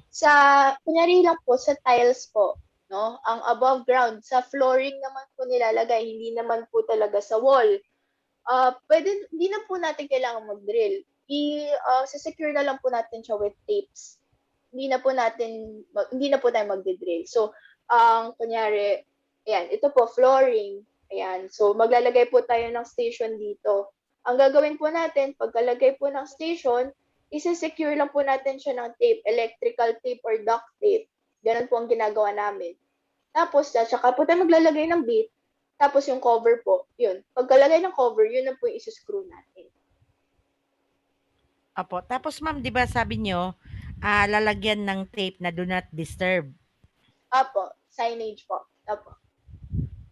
Opo. Di pag monitor tatanggalin yun na do not disturb, meron ulit tayong available na tape noon na nakalagay na do not disturb. Ay, May ano po nabibili yun? naman po. Ay, yung do not disturb po, kayo na po yung mismong gagawa nun, kahit sa bond paper lang po, o kahit sa maliit lang na papel, or marker lang, do not disturb, ganun po. Lagay nyo lang po yun. Okay. Opo. Yes po. Sige po. Ano lang naman po yun, para po Thank you hindi po. yes po. Para lang po hindi magalaw ng mga bata or mga bisita po. Opo, Hello. gets ko na po. Thank you. Thank you. Ayan, nakamute po si ma'am. Unmute natin. Ayan, hello po. Hello po. Yes po. Ma'am, tanong ko lang po, follow-up question ko lang yung kanina sinabi ni Ma'am Sai about yun sa bait. Pag tinanggal po natin sa in-ground, yung lupa, tapos saka natin lalagyan ulit ng bait. Kasi ma'am, yung sa lupa, may tendency talaga may sasamang mga termites. Ano pong mangyayari doon pag inalis natin sa lupa, yung lupa mismo din sa station, and then lalagay natin ang bait? Hindi ba yung madi-disturb or syempre lalabas po sila sa linya ng kanilang mismong colony? Ay, hindi po. Hindi po yan lalabas. Kasi, like what I said po, may interception zone po yan. So, pag nalagay po natin ang bait natin, at may wood din po sa loob, may intercept po yan ng termite. So, kunyari, kahit makalabas po sila doon sa station, babalik din po sila sa station. Kasi nga po, highly palatable na po yung bait po na andun eh. At maaamoy po nila yan eh, yung bait po natin. Maaamoy po nila yan. So, gustong-gusto po nila yung amoy at lasa ng bait. Babalik din po sila doon. Okay lang po kahit pala lumabas sila sa kanilang parang route nila, miss, kung Opo. saan sila nandun. Yes. Okay lang. Okay po, thank you. Ma'am, may another question. About ma'am dun sa in-ground station natin, pag na-install na natin, kasi meron kasi yung ibang mga client na may mga dogs, minsan sinasabi nila sa atin na safe ba yan sa aso? Baka mamaya paglaruan yan nila o kaya mamaya matanggal mismo doon sa butas. Lalo na yung bahay nila, lupa lang yung paligid. Yung lupa lang po talaga ang paligid. Ano po to? Ang stations po natin ay very tight po yan. So once na install po natin yan sa in-ground, ayan, swak na swak po talaga siya at very parang airtight na po yan. So, mahirap po talaga siyang tanggalin. Meron po actually device na ginagamit po para matanggal talaga ang station. Kahit po sa lupa? Yes po. Yes po, sa lupa.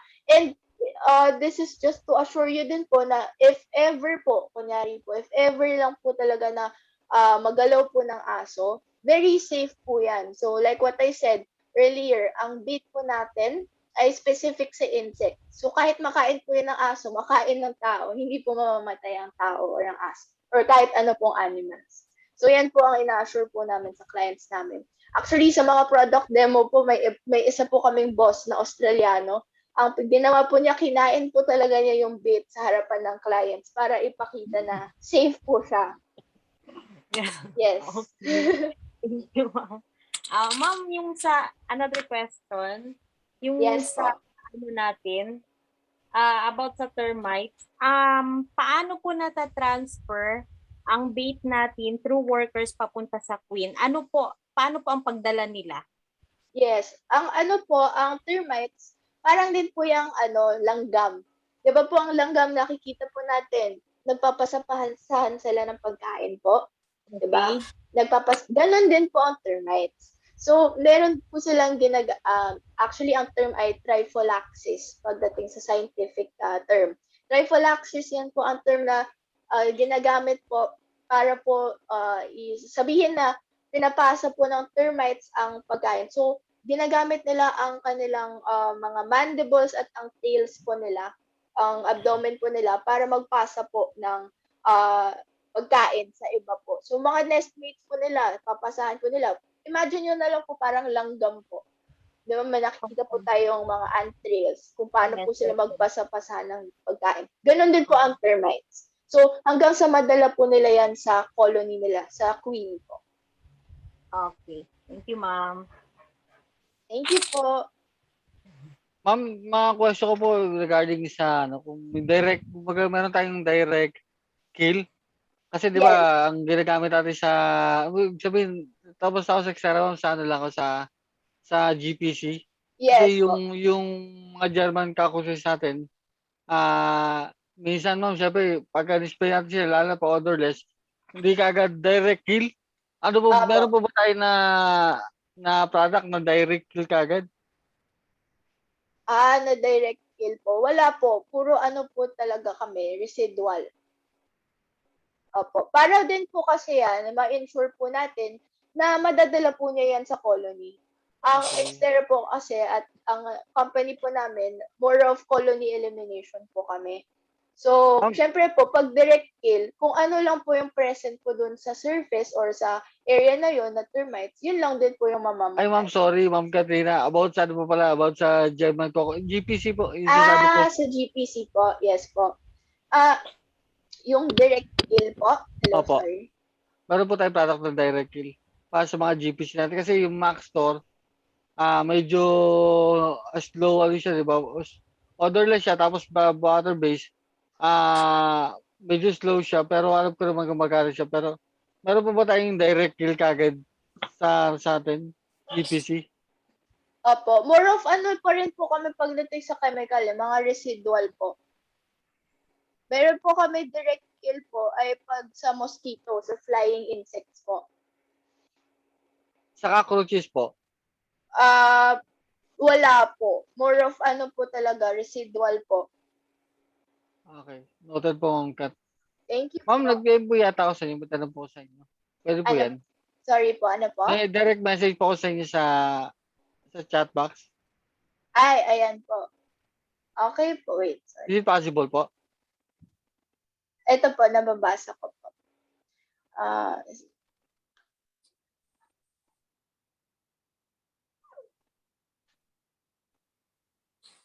Yes po. Pwede niyo po, pwede po ako mag-send ng yung presentation ko po. Yes. Chat na lang po ng mga email niyo po para i-send ko po yung presentation. Opo, para at least sa yung mga client na nagangad po ng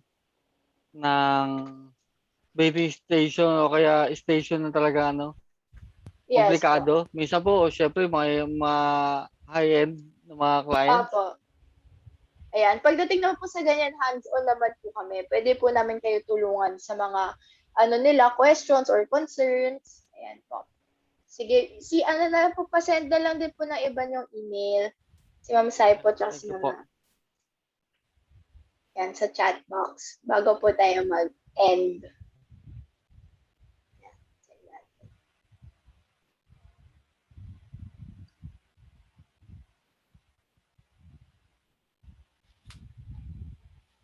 Ayan, pag po, kunyari, may maisip pa po kayong questions, kunyari, pwede niyo po ako email. Ayan, sinend ko naman po sa chat box yung email ko. Or pwede niyo Okay po. po, yes, tawagan niyo po si Miss Ving or email niyo po ako. Wala pong problema.